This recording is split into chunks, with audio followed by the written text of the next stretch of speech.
Hola, buenas noches. Pues vamos a comenzar con la conferencia del día de hoy, que pues hoy nos toca un gran maestro en lo personal, muy interesante, muy romántico, ¿no? Hoy vamos a romancear con este hombre, con este de los grandes maestros.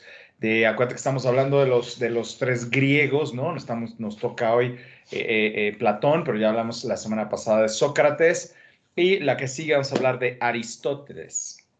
Y pues la verdad es que en este sentido Platón es muy interesante porque nos pone la filosofía en un estándar muy elevado, la filosofía en un estándar prácticamente inalcanzable en cuestión del pensamiento filosófico tan profundo que tomó Platón. Y creo que es uno de los maestros que en su momento fue como el más pensante, o sea, así como Sócrates te hacía pensar, este lo llevó a cabo, ¿ok? Sócrates de alguna manera, por medio de la mayéutica, ya sabes, eso significa por medio y a través de preguntas, te va llevando a que tú tengas tus conclusiones y tus respuestas. En el caso de Platón, ese dio las respuestas. Él se metió a esos cuestionamientos y buscó la manera de tener una respuesta adecuada y clara para cada cuestionamiento que él mismo se tenía. Aunque Platón es un gran alumno de Sócrates, no empezó su candar, no empezó su comprensión y su conocimiento con Sócrates. Platón aprendió mucho antes y eso es algo muy interesante. Este dibujo que parece Da Vinci, no es Platón. Platón es un apodo, no es un nombre real. Ya habíamos dicho desde el principio que hay muchos de los grandes maestros que no conocemos sus nombres reales porque se les conoce tanto por el apodo que wow, o sea, su nombre se perdió. En el caso de Platón sí sabemos cómo se llamaba, su nombre era Aristócles. Y pues tal vez digas, no, pues me gusta más Platón que Aristócles, pero pues así se llamaba Aristócles. Y el apodo de Platón se lo ganó. Lo que no sabemos es cuándo fue que se lo ganó. ¿Ok? El nombre en sí no dejó huella, pero el apodo sí, porque si tú oyes decir uno de los grandes Aristócles, pues vas a decir, no, pues quién sabe, pero si decimos Platón, pues por supuesto que sí, ¿no? Platón, como te digo, es un apodo y significa el amplio, viene del griego, por supuesto, significa el amplio, el grande, el grandioso.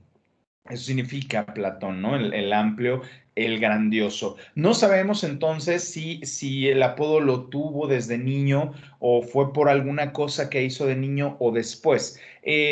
Por lo que sí es que significaría, por otro lado, pues el vasto, ¿no? El vasto. De ahí vienen varias palabras que tienen que ver con grande o ancho, ¿ok? No se sabe cuándo fue que le dieron el apodo, pero pues nosotros sabemos que un Platón, ¿no? Estamos hablando de un plato grande, plano, amplio. Entonces, por eso se le da ese apodo. Si fue de niño, pues quiere decir que pues tal vez era grande, ¿no? Él físicamente grande, porque además, de hecho, si lo era, si era una persona alta, si era una persona, se sabe por las biografías, que pues de alguna forma era grande, era físicamente corpulento inclusive, ¿vale? Si fue dado ese nombre por sus discípulos, esto es, después de estar con Sócrates, pues seguramente se habla de la amplitud de sus conocimientos y la amplitud de sus sentimientos, porque como te decía, de todos los compañeros o discípulos, que ya sabemos que no le gustaba a Sócrates que se le llamaran así. Sin embargo, pues si era ahí, si lo obtuvo ahí, sabemos que era emocionalmente vivo, ¿no? Era muy amplio en sentimientos, ¿no? Era una persona que podemos decir muy emocional, muy emotiva, ¿no? Eso era parte. Entonces, si fue dado por sus discípulos, pues quiere decir que habla de la cantidad de conocimientos y la amplitud de sus sentimientos también, por supuesto. Podemos decir que es el más equilibrado de los maestros que llevamos hasta ahorita, el más equilibrado en cuestión de su pensamiento filosófico, pero también de su salud física, también de la fuerza física. Lo hablamos con Buda, con Siddhartha Gautama, que en un momento pues estuvo muy fuerte. Sin embargo, dejó de comer durante mucho tiempo, estamos hablando de mucho tiempo, bueno, comía lo mínimo, ¿no? Comía muy poco. Hoy te puedo decir que sí, sí se puede sobrevivir, ¿no? Sí, sí es posible sobrevivir. En este momento yo me encuentro haciendo un ayuno de solamente líquidos pues llevo 9 días pues estoy, pues, digo, me puedes ver, no me veo ni demacrado ni mal ni nada. Entonces quiere decir que sí es posible que con poco alimento, mucha hidratación, él pudo haber alcanzado por lo menos un año, ¿no? Sin problema alguno, solo que sí, pues físicamente su cuerpo empezaba ay,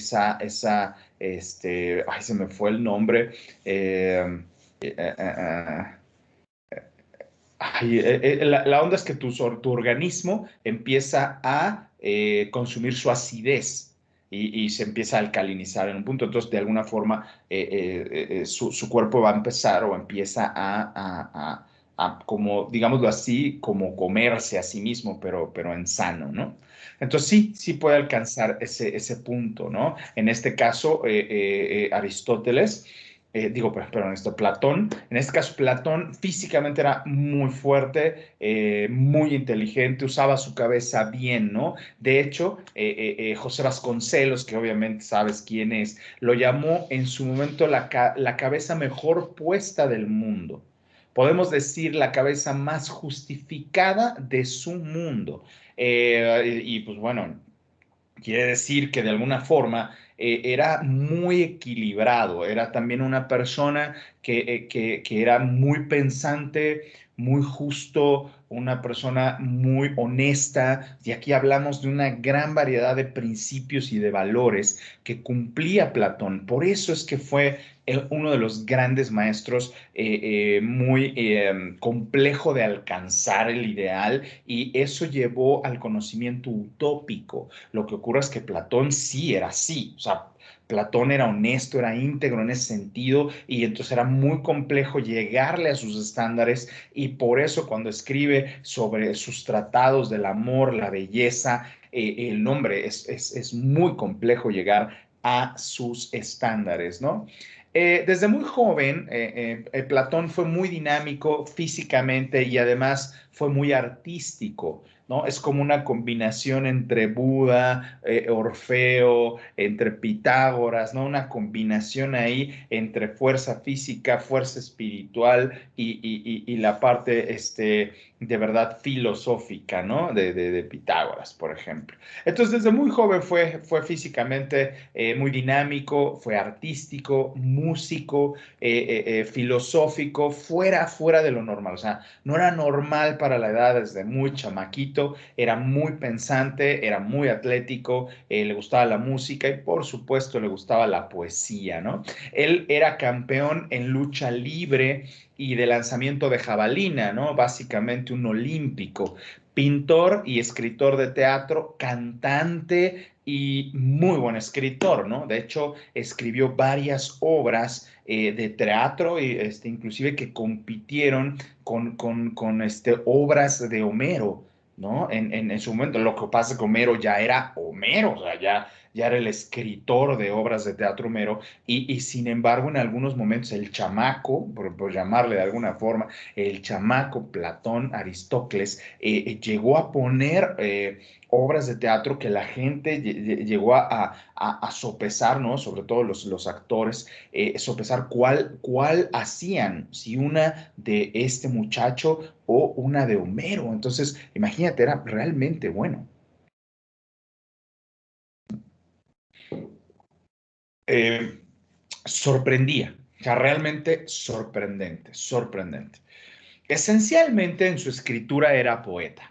le gustaba escribir mucho poesía. Su más grande aportación como filósofo es también su más grande problema, porque a la hora de expresar su pensamiento, lo hacía muy poema, muy poéticamente. Entonces, al ponerlo tan poéticamente, de repente parecía que pues ya se salía, ¿no? De la filosofía del pensamiento, inclusive autocrítico que puede llegar a ser la filosofía. Y entonces, pues se llevó a ese punto de generar tan poéticamente las cosas, tan poético que de verdad se puso, lo llevó a ser un problema, ¿no? Tan poético él, ¿no? Ser poeta lo llevará a mostrar las cosas más subjetivamente que realista. Y por eso te lo menciono, o sea, era tan poético que se iba demasiado a lo subjetivo. Y al futuro, sus conclusiones quedarán en el entendimiento de lo subjetivo y no de lo filosófico. O sea, es como muy depende de, ¿no? Depende del ambiente, depende de las personas, depende de los lugares, su ideología sobre el proceso de amor, que ahorita vamos a hablar un poquito de él, su ideología sobre el proceso de la verdad, sobre su ideología sobre el proceso de la belleza, de repente caían tanto en lo subjetivo que ya no podía ser un pensamiento filosófico, ¿no? Ya quedaba como en algo que era como, wow, qué padre, wow, sí, está súper chido, pero no podía llevarse a la práctica, quedaba casi en lo utópico, ¿no? Pues bueno, ese fue su mayor problema, ¿no? Su mayor conflicto del mismo Platón, porque era tan buen filosófico que se nos fue, ¿no? Se nos perdió. Todo lo que creó como poeta y como pintor, inclusive dicen por ahí que había una que otra, ahí sí yo realmente no he encontrado información como real o como verificable, que también fue en algún punto escultor, pero no lo sé. Sí ahí encontré uno que otro que hacía referencia a alguna escultura de Platón. Sin embargo, como poeta y como pintor, todo lo que creó, todas sus obras las destruyó porque pensó que debían ser destruidas, ¿no? Habría que destruir todo, inclusive varias de sus obras de teatro, pues de hecho no quedaron ya para la posteridad ninguna de las obras que él escribió como escritor de teatro, pues no quedaron porque las destruyó. Pues bueno, es sí, oh, ni modo, ¿no? Ahorita te voy a decir cómo ocurrió esto, ¿no? Ahorita que sigamos más adelante su historia. Era un virtuoso, sí, era un virtuoso y es importante como artista y filósofo que físicamente fuera sano y fuerte, fíjate, así como atleta. Porque hoy en día, ¿no? Y tenemos ya muchos siglos, bueno, en el caso de Platón estamos hablando de unos 500 años, ¿no? 400 y algo de años antes de Cristo. Entonces llevamos ya miles de años con filosofías, con maestros enfermos, dolidos, como filosofías tristes, ¿no? O sea, personas que nos hablan desde la enfermedad, desde la escasez, desde el dolor, y en el caso de Platón fue todo lo contrario, ¿no? Platón realmente artista, filosófico, sano, fuerte, atleta, campeón de lanzamiento de jabalina, campeón de lucha grecorromana. Entonces quiere decir que de alguna manera cuando filosofaba, o sea, me pasa mucho creer, ¿no? Que hay gente que piensa que si eres guapo no puedes ser inteligente, ¿no? Y en realidad, no manches, claro que sí, y Platón era un ejemplo perfecto de ello, ¿no? Porque entonces su mensaje, tal cual lo hablaba, no se centra en lo que hoy tenemos, ¿no? El mensaje de los maestros por medio de la decadencia del maestro, de las filosofías melancólicas. Y la verdad es que me recuerda, no puedo evitar recordar a Miguel Ángel Especia, que cuando estaba sano, cuando estaba fuerte, pues cuando estaba normal, pues sí hacíamos cursos de meditación, talleres de meditación, y llegábamos a juntar 20 30 personas, cuando íbamos a Danini Ashram, cuando estaba sano, cuando no teníamos ningún problema, que nadie, vamos, no tenía cáncer en ese momento, pues llegamos a ir tal vez 100 personas en esos retiros o en esos momentos de cursos o talleres de meditación. Pero cuando empezó con el cáncer, cuando se supo que de alguna forma tenía cáncer, que estaba mal, que tenía una colostomía,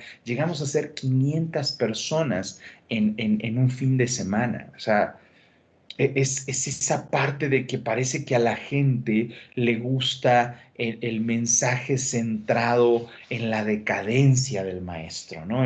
En esa filosofía melancólica que viene a través del dolor. Y la neta, en el caso de Platón, no fue así, o sea, no, él estaba sano, estaba fuerte, y su mensaje fue muy bello a través del proceso del amor. Y la verdad es que es muy relevante que nuestros filósofos sean atletas, que por lo menos, ¿no? Pues si no son atletas, que por lo menos gocen de buena salud, ya que nuestros filósofos actuales nos dan sus ideas basadas en una filosofía melancólica, al parecer a causa de sus propios dolores, ¿no? Cuando veo de repente, yo sé que no puedo comparar la filosofía con la psicología porque es como juntar la magnesia, ¿no? Con la gimnasia y pues no, nada que ver. Sin embargo, pues sí podría decirte cuántos dolores interiores traía el Freud, ¿no? Que pues sacó sus contrastes y su ideología basada en, pues en, el güey estaba traumado, el traumado era él, ¿no? Y era obvio que sacara tantos rollos ilógicos en sus procesos de psicología. Pero estamos hablando de filosofía. Y sin embargo, hoy tenemos muchos filósofos que sí están en esa parte de la melancolía por el dolor que traen, ¿no? Y la neta es que son ideas peligrosas sobre el dolor y el sufrimiento. Esto ha llevado a filosofías que después se convierten en religiones basadas en el dolor, ¿no? Basadas en el sufrimiento, basadas en que necesitamos purificarnos, y la purificación siempre es a través de escaños de dolor, porque vas creciendo, o sea, pareciera que entre más dolor aguantes, más espiritual eres. Pues vamos, Platón nos ayudó a romper bastante con eso, aunque pues creo que se nos ha olvidado la ideología de Platón, ¿no?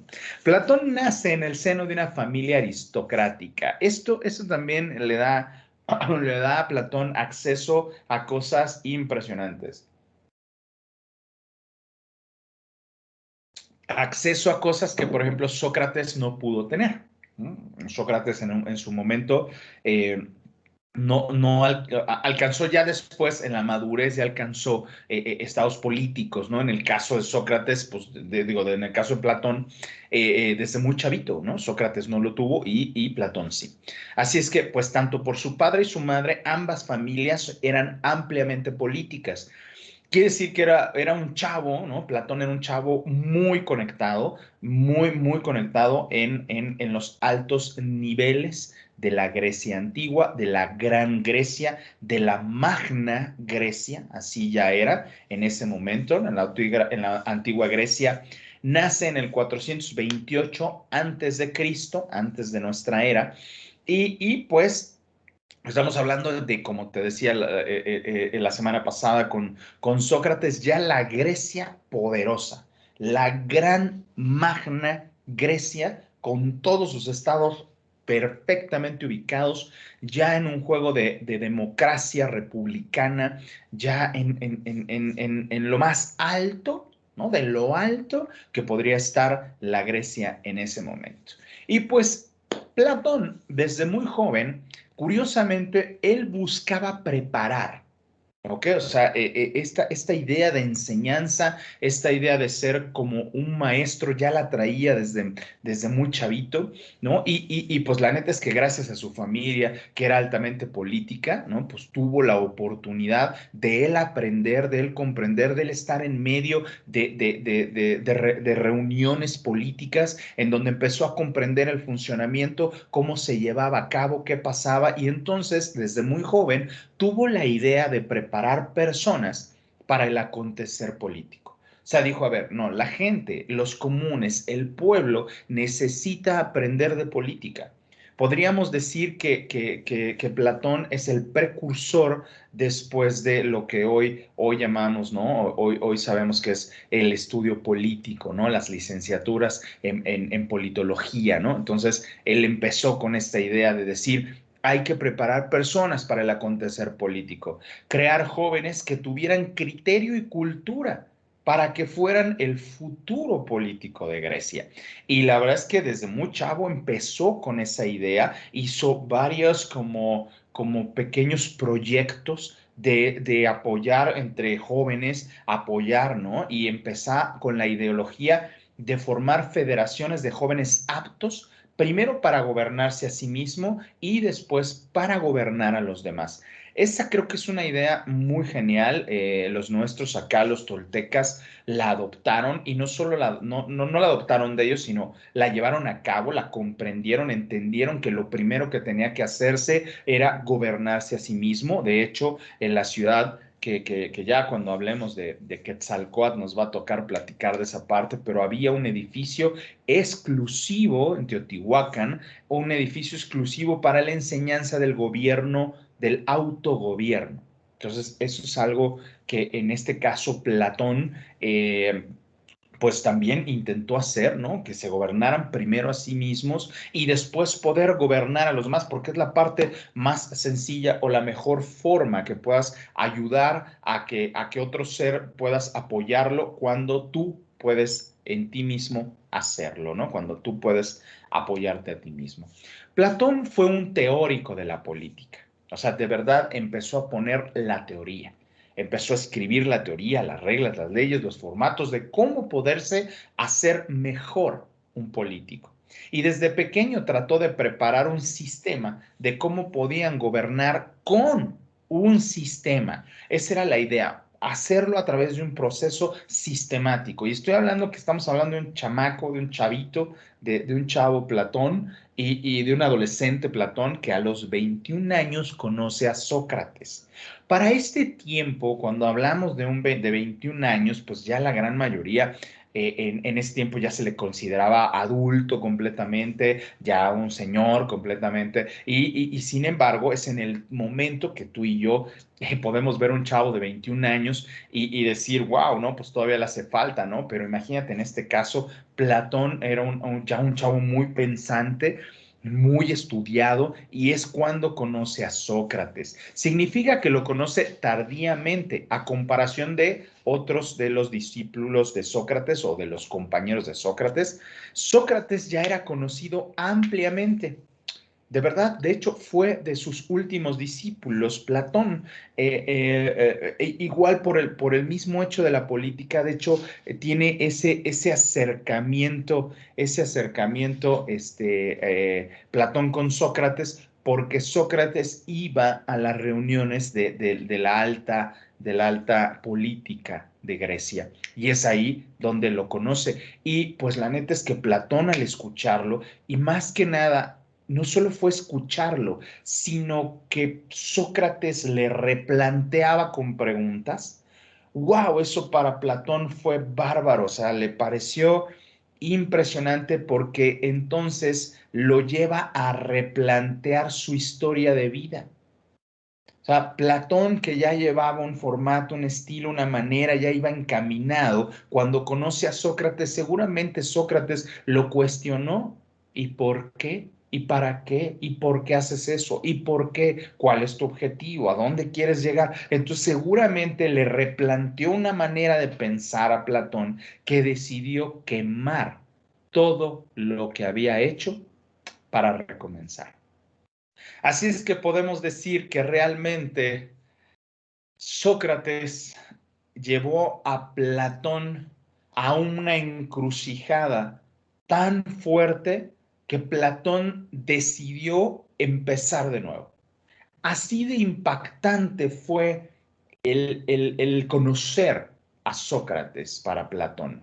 Así de profundo fue para Platón comprender una nueva manera de ver y de entender la vida. Y es por eso que nace esta ideología del amor platónico porque además sí hay una forma en la que plantea Platón el amor. El problema es que la gente se fue con el rollo de el amor platónico con Sócrates y de hecho llegó a suscitarse la historia de que había una relación amorosa, humana, íntima, ¿no? Entre Platón y Sócrates y pues no, la verdad es que no. Es el impacto del personaje, es el impacto que tuvo Sócrates sobre Platón que lo llevó a replantearse toda su vida, replantearla por completo. Y por eso decide quemar sus pinturas, sus escritos, sus poemas, todo. ¿Ok? Así es que Platón quedó realmente enamorado del sistema que usó Sócrates y aunque fue uno de sus últimos discípulos, sabemos que fue uno de los más íntimos. Digamos que en el momento que lo conoce, se pegó con Sócrates el buen Platón, ¿no? Y ahí lo tienes, ahí está el Platón. Entonces, no se trataba de un amor entre ellos, sino, o bueno, no un amor como pareja, aunque no hubiera habido como problema. En ese tiempo, en el caso de la Grecia antigua, no era mal visto que dos hombres tuvieran una relación. No era mal visto. Y no estoy tratando como de defender esto, sino simplemente decirte históricamente que el amor platónico que tenía sobre Sócrates era sobre el sistema que utilizaba para hacer parir una idea. Eso era lo que le encantaba a Platón, ¿no? Entonces, pues para muchos se convirtió en su hijo, porque además había mucha diferencia de edad, ¿no? Entre Sócrates y Platón. Entonces, pues se convierte como en su hijo espiritual. Recuerda que la historia que conocemos de Sócrates, o sea, nosotros conocemos a Sócrates gracias a Platón, así como también conocemos de la Antártida, de la Atlántida, gracias a Platón, ¿no? Entonces, pues hablamos de que era historiador, contaba obras de teatro, hacía obras de teatro, entonces contaba. Por lo tanto, nosotros conocemos a Sócrates platónicamente. Así que pues es muy posible que si él se sintiera así atraído o algo así, aunque sí, perdón, que él sí se sintiera como hijo de Sócrates, aunque tal vez Sócrates, pues no, ¿no? Pero sí se sabe que fueron muy apegados, ¿no? No sabemos si Sócrates lo considerara a Platón un hijo, pero Platón sí llegó a considerar a Sócrates un padre, ¿no? Entonces, por eso eran sus historias tan profundas, tan profundas. Y obviamente nadie como Platón comprendía a Sócrates. Nadie como Platón, porque mientras Sócrates cuestionaba y por qué, ¿no? Platón decía, claro, pues por esto y esto y esto y esto. Entonces, pues se iba sobre lo profundo de lo que quería hacer, ¿no? Nadie como Platón comprendía las preguntas del viejito, ¿no? Nadie como él. La trascendencia espiritual de sus preguntas y por eso le parecía tan apasionado. Y le parecía tan importante que nosotros escucháramos a Sócrates, ¿no? Nadie como a él le dolió el proceso antisocrático. Fue tan fuerte, tan fuerte para Platón que físicamente defendió al maestro. De repente alguien hablaba mal, ¿no? de Sócrates y entonces él era capaz de agarrarse a golpes con la otra persona para defender a su maestro. Obviamente sufrió muchísimo cuando fue su muerte. Se sabe que en una pelea por defender a su maestro fue herido y por eso no pudo asistir a la apología, por eso no pudo asistir a su fallecimiento de Sócrates, por eso la tuvo que inventar. Y entonces inventó una historia muy bonita de la muerte de Sócrates, porque sí, sabemos que Sócrates muere envenenado, ese era el mejor castigo a través de cicuta, pero todo lo que dijo, todo lo que pasó, y de qué se me acusa, ¿no? Es muy teatro, es muy Platón. ¿Ok? Así es que En realidad no sabemos al final cómo murió Sócrates, tal vez sí fue un proceso en el cual Sócrates no pudo o no supo defenderse como su propio abogado que eligió y pues simplemente tal vez el clamor de la gente, porque acuérdate que en ese tiempo en la Grecia se escuchaba mucho al Vox Populi, Vox Dei, ¿no? La voz del pueblo es la orden o la ley, ¿no? Pues seguramente como se polarizó mucho lo de Sócrates, pues decidieron que muriera y pues tal vez así fue como ocurrió. Sin embargo, pues Platón lo plantea como todo un poeta que es, lo plantea muy bellamente en ¿y cuál es mi castigo? ¿No? Y aceptaré el castigo porque es la ley, ¿no? Entonces, es parte de lo que pues sabemos que Platón escribe sobre la apología de Sócrates. Y a él le afectó, ¿ok? Más que a nadie. A nadie como Platón sintió odio y tristeza por la muerte de su maestro. Fue profundamente dolido. Pues imagínate, estamos hablando que tenía tal vez unos 22, 23 años, a lo mucho 24 años. Entonces, pues sí, sí le afectó, ¿no? Le pegó fuertemente. Así es que decidió partir y visitar a los demás compañeros socráticos, porque obviamente pues a la muerte de Sócrates, pues todos se replegaron. De hecho, Polícrates, que era el que estaba en ese momento rigiendo Grecia, inclusive prohibió ciertas reuniones en las calles, que eso era lo normal en Grecia. O sea, la gente se reunía en las calles a hablar, en las esquinas a platicar, pero por ese suceso hubo un tiempo que le tuvieron que bajar a que la gente no se reuniera de esa manera porque entonces se veía sospechoso. Así es que pues los demás compañeros socráticos se desintegraron, se fueron hacia diferentes lugares y Platón decide ir a buscarlos, ¿no? Decide ver y pues él es el más afectado, ¿no? Se dice que él fue el más afectado. Por un tiempo, su desconcierto lo llevó solo a hablar de la muerte de su maestro, ¿no? Le parecía injusto, le parecía horrible y cómo los demás no hacían nada, cómo los demás así de, pues cálmate, pues mira, ya pasó, sí, estuvo muy mal, pero pues hay que seguir con nuestras vidas. Él no lo entendía, él no lo captaba, hasta que Eurípides, amigo y compañero de Platón, lo comprende, o sea, le dice, sí, pues así, sí entiendo, sí te duele, y lo convence para hacer un viaje a Egipto. Así, pues de alguna manera, pues lo ayudaría a cambiar de ambiente, a cambiar de imágenes, a cambiar de aires, ¿no? Le dice, vente, vámonos, vámonos a Egipto, vamos a tratar de entender más. Eurípides de verdad lo ayuda, ¿no? Y se lo lleva. Y para un griego ir a Egipto significa regresar a los inicios de la cultura. Es seguir los rastros, las pisadas, las huellas de Orfeo y de Pitágoras, ¿no? Porque acuérdate que todo lo que ya hablamos, tanto de Orfeo como de Pitágoras. Entonces, pues ir a buscar a Egipto esos rastros de comprensión, ¿no? Lo invitó a vamos a salirnos de estos, vamos a regresar al inicio de la filosofía. Y en el viaje tienen un accidente. El barco en el que estaban se hundió. Los dos, tanto Eurípides como Platón, cayeron al mar, ¿ok? Eurípides se estaba ahogando y Platón, ya se acuérdate que Platón físicamente fuerte, lo salva. Y gracias a su capacidad física, llegan los dos a la orilla. Y dice Platón, qué bueno, yo creí que ya nos moríamos. Y así Eurípides pensó, con esa situación de llevarse al extremo de muerte, que había terminado su sufrimiento por Sócrates, digamos que lo pasó, ¿no? Lo vivió, lo liberó por esa experiencia tan fuerte.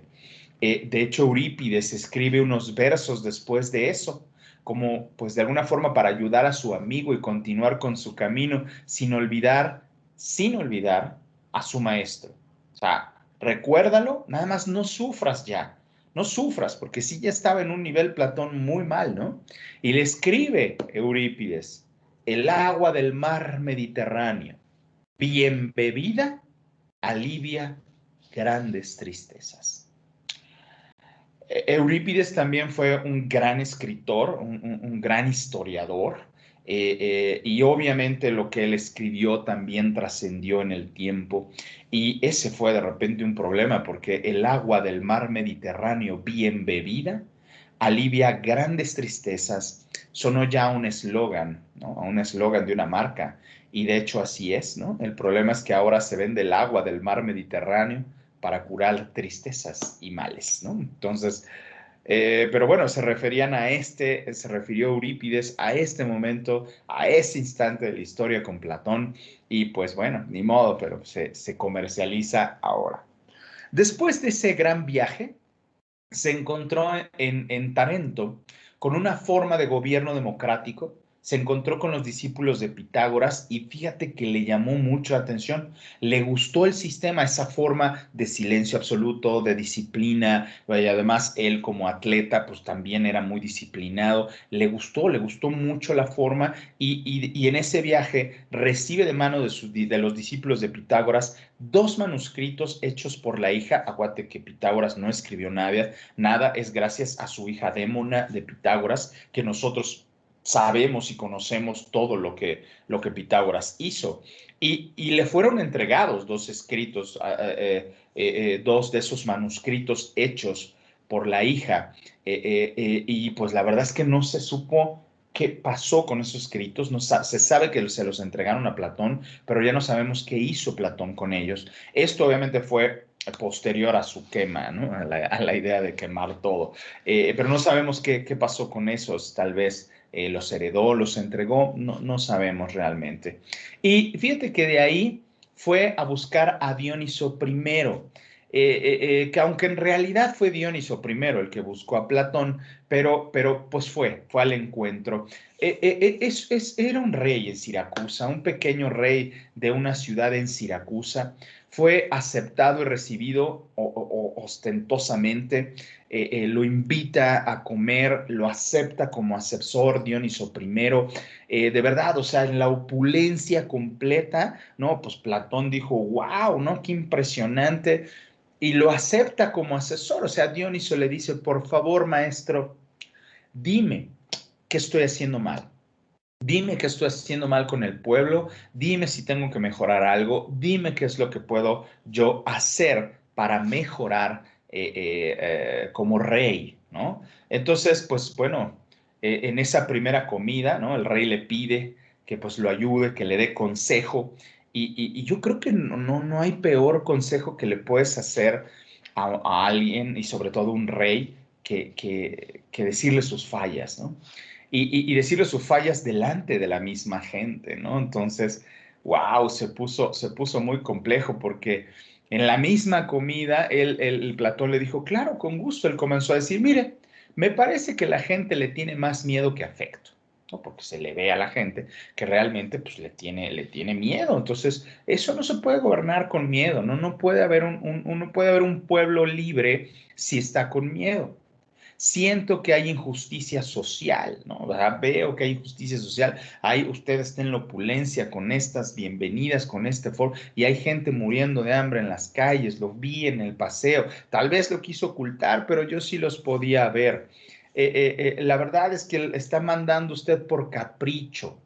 Al mandar por capricho quiere decir que no existe la justicia en su reino. Y al no haber justicia, pues no hay rey. Entonces, híjole, se le soltó la lengua al Platón, de verdad, y pues le dijo de todos los errores y fallas que él había visto. Y la verdad es que no terminó de comer cuando fue aprendido. Lo arresta Dioniso I, rey de Siracusa, y fue llevado a las minas a trabajos forzados. O sea, no nada más fue arrestado, fue llevado a trabajos forzados por hablar mal de un rey. Y podemos decir que normalmente los filósofos y la política no se llevan muy bien precisamente porque la filosofía se encarga de ver, se encarga de pensar, se encarga de hacer crítica. Hoy lo podemos ver en nuestro país, ¿no? Y bueno, Platón sintió esa injusticia y se preguntó, ¿por qué pasa esto con los filósofos? Por hablar, a mi maestro lo mataron y a mí me tienen preso. Entonces volvió otra vez no manches con la injusticia. ¿Cómo puede ser? ¿Cómo puede ser posible? Se supo, obviamente, Siracusa está cerca de Grecia. Se supo que Platón estaba en la cárcel. Y, oye, es un hijo de altos políticos griegos. Llevaba un intachable récord, ¿no? En la Grecia, como amigo, como asesor, como maestro. Es como si fuera de la realeza de Grecia. No había realeza en Grecia, pero es como si lo fuera. Y fueron a avisarle, ¿no? Al rey que un hijo aristócrata estaba preso, ¿no? Ahí van con Pericles y le dicen, oye, uno de los nuestros está preso en Siracusa. Y pues obviamente se movieron para ver qué hacer y logra que Aníceres vaya con Dioniso primero y logre poner en libertad a Platón. Aníceres de verdad es que logró la libertad de Platón de una manera muy interesante porque Aníceres negocia, porque acuérdate que ya lo tenían en las minas, entonces va primero con el rey Dioniso, y le dice a Aníceres, me vale madre, me vale gorro, me vale, me insultó, me habló horriblemente delante de mi gente y yo no puedo permitir eso, no lo voy a sacar. Pero Aníceres va a las minas y paga por liberarlo. Le paga la libertad de Platón, ¿vale? Y por eso es que se expulsa a Platón. Es como obviamente se entera Dioniso primero qué había pasado y lo expulsa, no lo quiere volver a ver nunca más Dioniso. Platón, al llegar a su casa, regresó el dinero que dio y con el cual pues, fue el apoyo, ¿no? Le dijo a Níceres, toma, o sea, neto, tengo el dinero para pagar el rescate. Y Aníceres no quiso recibir el dinero. Le dijo que ya era para él, ¿ok? Ya era para él y para él era muy importante Platón para Níceres y le dijo, no, esto yo lo hice por ti y con gusto volvería a pagar si fuera necesario. Y pues entonces se queda, Platón no sabía qué hacer con el dinero, ¿no? Era una muy buena lana. Así que sus amigos socráticos, ¿no? Con sus amigos socráticos, decidieron comprar un lugar donde pudieran reunirse y no correr los riesgos por los que pasaron con Sócrates. O sea, compraron un terreno, imagínate cuánta lana fue que les alcanzó para comprar un terreno y poder ahí charlar, hablar, liberarse de la ideología y del temor de que alguien más pudiera escucharlos y los acusaran de pues,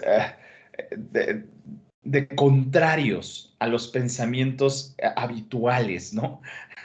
que los creyeran, es que pues, no puedo decirte antirreligiosos porque, pues, en el caso de los filósofos, desde el inicio no estaban como acorde y no había problema, era más bien como ir en contra de las leyes y las reglas de la gente. Así es que Platón dijo, pongamos una puerta y una muralla. Entonces mandó a amurallar, a bardear el terreno y lo dijo, vamos a hacerlo para protegernos de la ignorancia.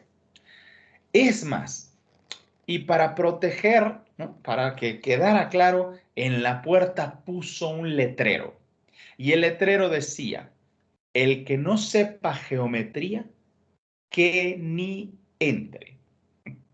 Que ni entre. Así yo creo que así es como empezamos después a hacer exámenes para entrar a la universidad, ¿no? Yo creo que algunos, pues no aplican muy bien, pero bueno, el que no sepa geometría, que ni entre.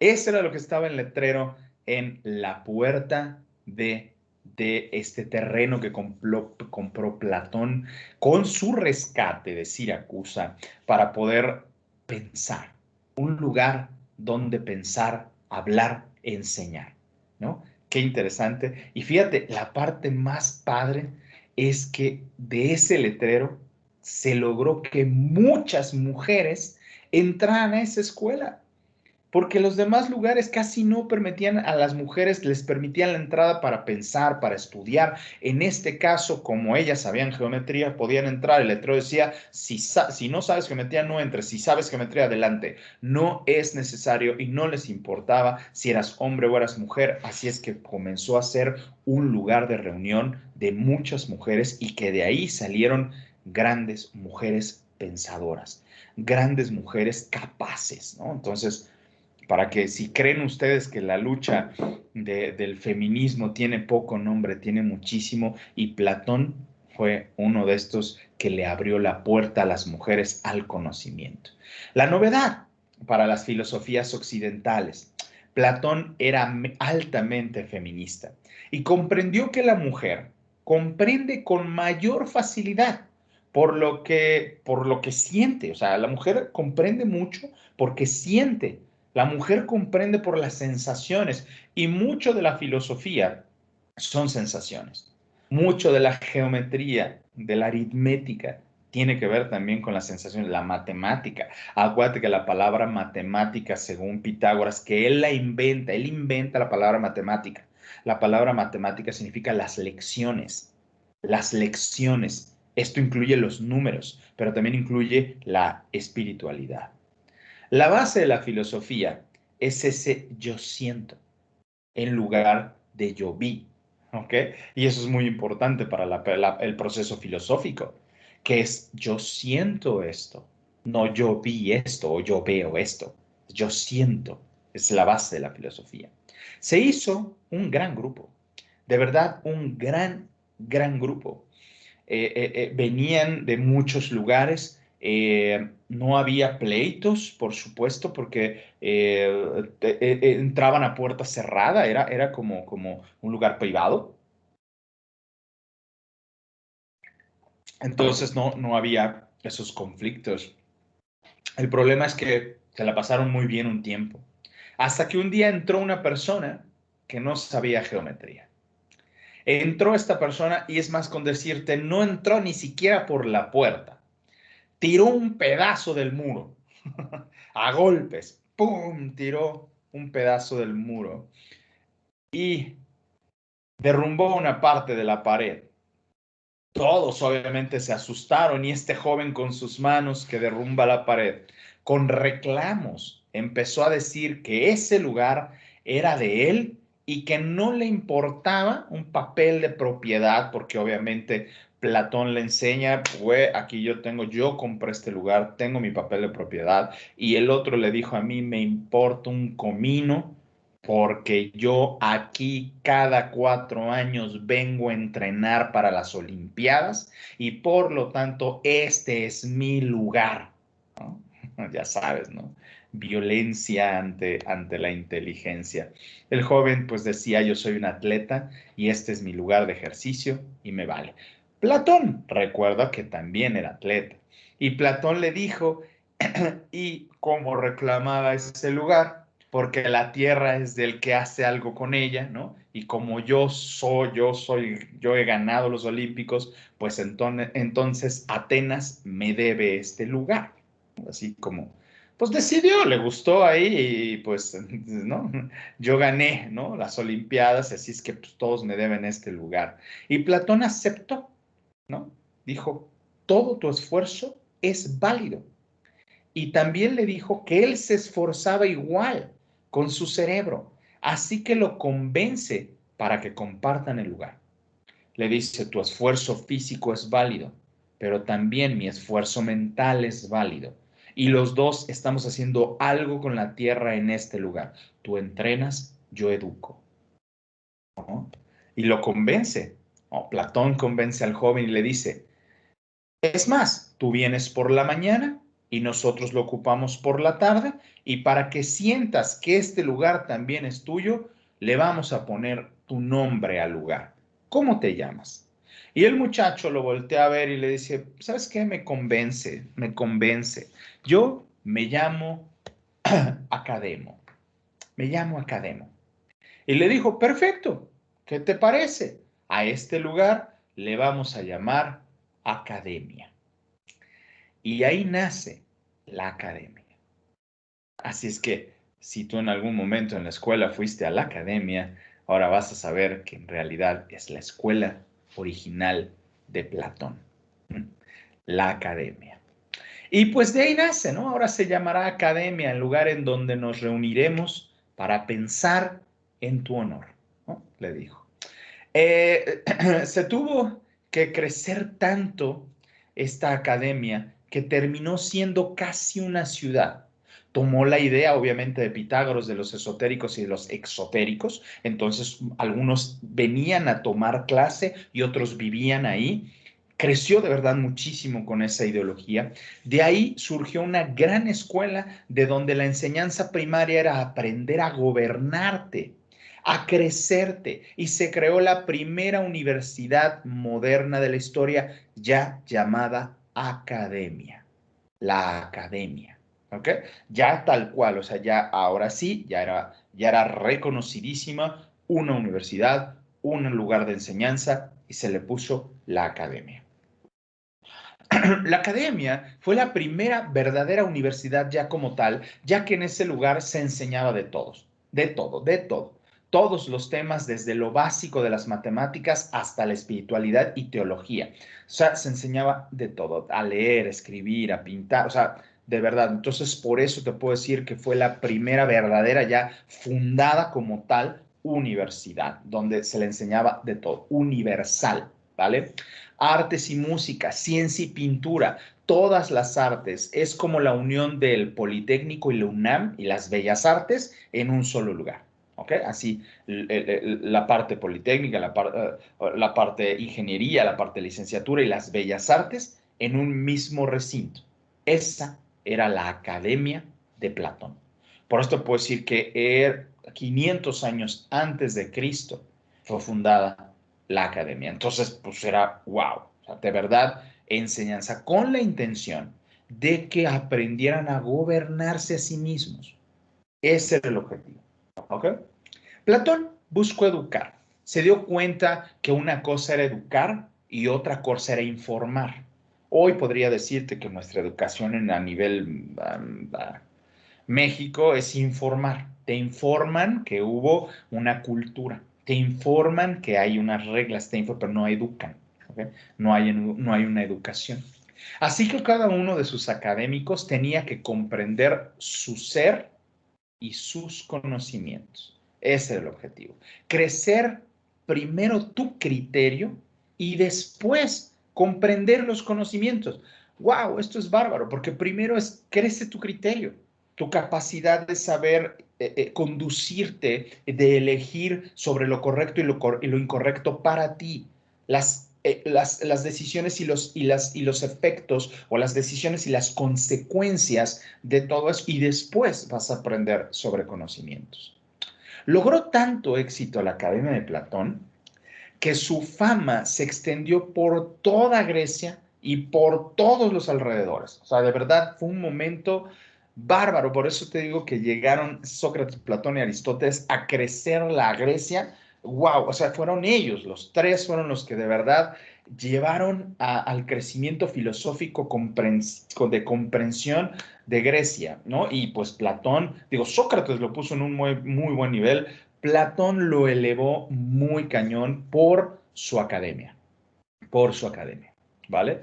Y entonces recibe una carta de Dioniso primero. ¿Te acuerdas ese que lo encarceló ahí en Siracusa? Recibe una carta de él mandándole un dinero para apoyar la causa de lo que hacía su academia, ¿no? Y recomendándole que por favor no hablara de su amarga experiencia en Siracusa. O sea, es como le mandó una carta con una lana como para comprar su silencio, ¿no? Y que no se le ocurriera desacreditar a Siracusa y a su gobierno, ¿no? Y entonces, obviamente, Platón se, se enojó y entonces no contestó la carta, o sea, le dijo, no lo voy a contestar, le pidió a un alumno, ¿no? Le dijo, tú, canijo, ¿no? Contéstale tú, por favor. Y a la muerte de Dioniso primero, entra su sucesor, Dioniso, Dioniso II, ¿no? Dioniso II entra cuando muere y pues simplemente eh, pues Platón nunca más volvió a hablar con Dioniso primero, ¿no? Y Platón regresa a Siracusa, hazme el favor. Así es, la verdad es que Dioniso segundo lo convence, ¿no? Lo convence, ya que le dice, oye, la verdad me gustaría, ¿no? Que vinieras para acá a ayudarme. Ya que lo convence la idea de ayudar a la política y vio que Siracusa ahora estaba peor que antes. O sea, no, peor que antes. Y la verdad es que le dijo, ¿no? A Dioniso segundo, mira, no voy a hablar, no voy a decir nada, yo nada más voy a ver y ya después cuando yo regrese a Atenas te escribo todos mis apuntes y mis consejos, ¿no? Así es que no hablaba, ya que el trato era que él regresaría a Atenas y ahí escribiría sus impresiones. Y en una comida, en lo que él estaba todavía en Siracusa, en una comida, de nuevo con el rey actual, Dioniso II, Platón explota. Explota y dijo, ¿dónde está la cárcel aquí? Quiero encarcelarme. ¿Cómo puede ser que sea esto de esta manera? ¿Cómo es que vivan así? ¿Cómo es que tú seas de esta forma como rey? Estás peor que tu padre y él, Platón solo, se regresa a la cárcel, él se mete a la cárcel, él se encierra. Dios mío, y va de nuevo su amigo Aníceres a rescatarlo. Así fue como de, oye, no manches, Platón, ¿no? Y pues bueno, Aníceres va de nuevo por él, lo convence, lo sacan de la cárcel, regresa a la academia y crea con una gran frustración sus lecciones de las cuales nos quedan textos que tradicionalmente titulamos metafísica, lógica y política. Con esa frustración de lo vivido en Siracusa, crea su texto, ¿cómo le llaman? Su ensayo metafísica, lógica y política. Tres textos muy importantes que sería genial que los pudieras leer, que son pues apuntes de los alumnos, ya que Platón pues no escribió nada después de quemar sus textos, pero pues los muchachos lo apuntaron, ¿no? Él hablaba, él daba sus conferencias y la gente apuntaba. Y eso ayudó bastante, pero fueron de verdad miles de páginas que sentimos que son más características que no escribió, pero que se asemejan a su forma de sentir, los diálogos de Platón, que también y son, o sea, son cosas así, ¿no? Los diálogos de Platón, las leyes de Platón fueron escritas en su momento de abatimiento, o sea, cuando él estaba muy triste por toda esta experiencia, escribe todo esto como señal de estoy harto de que pasen estas cosas, sin embargo, pues lo hizo. Y de ahí surge también el escrito del amor. Quien se halla, imagínate, así lo ponía Platón, o sea, imagínate cómo describía el amor. Quien se halla atento en real contemplación de la divina verdad, bondad, belleza, no tiene tiempo ni haya gusto en dejar desascender su mirada sobre los asuntos vanes y cambiantes de la vida. Esto es lo que pensaba Platón sobre el amor.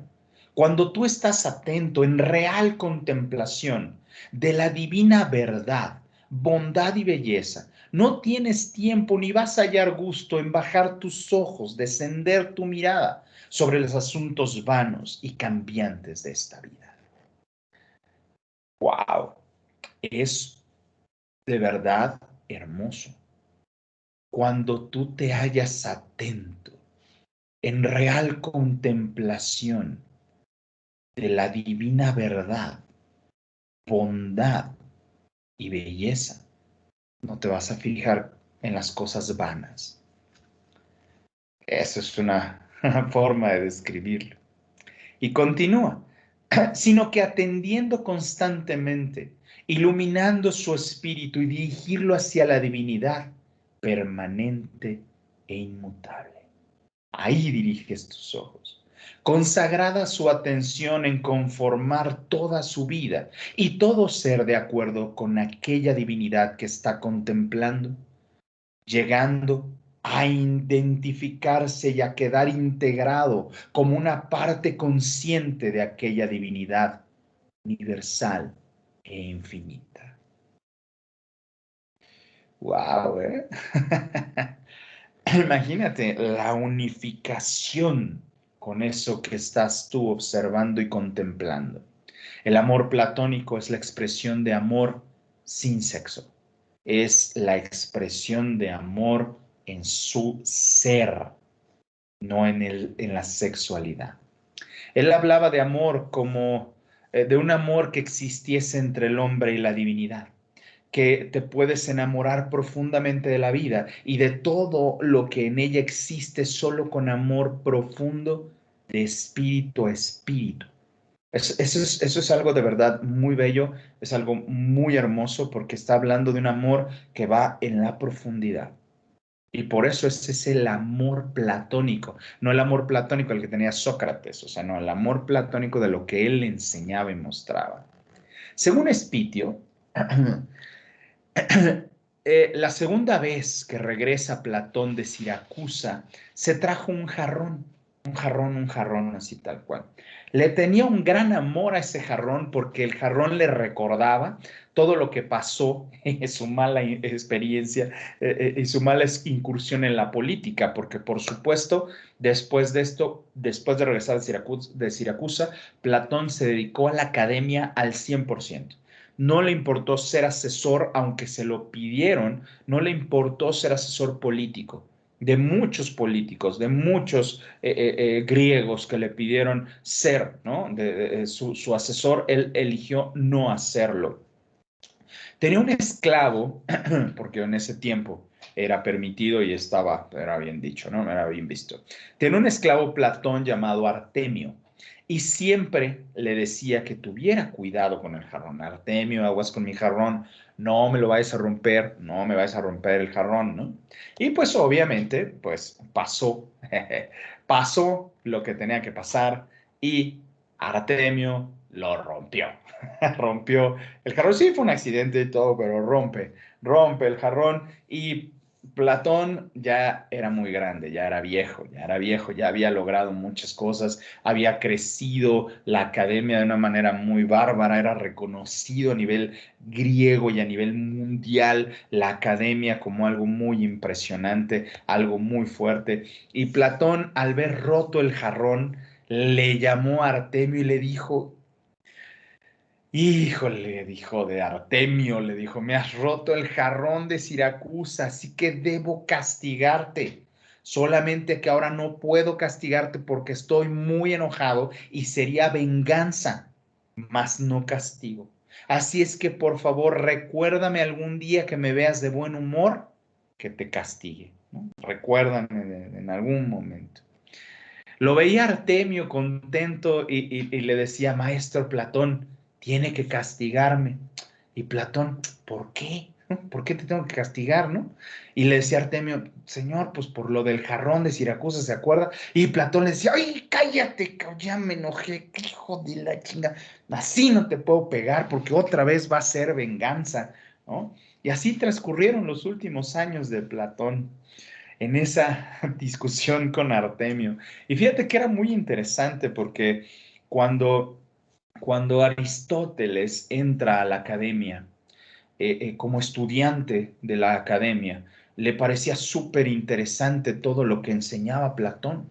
Cuando habló sobre la bondad, la belleza, el amor, decía, maestro, qué bárbaro, wow, wow, pero sabe, esas ideas son muy bellas, pero ¿qué es la belleza?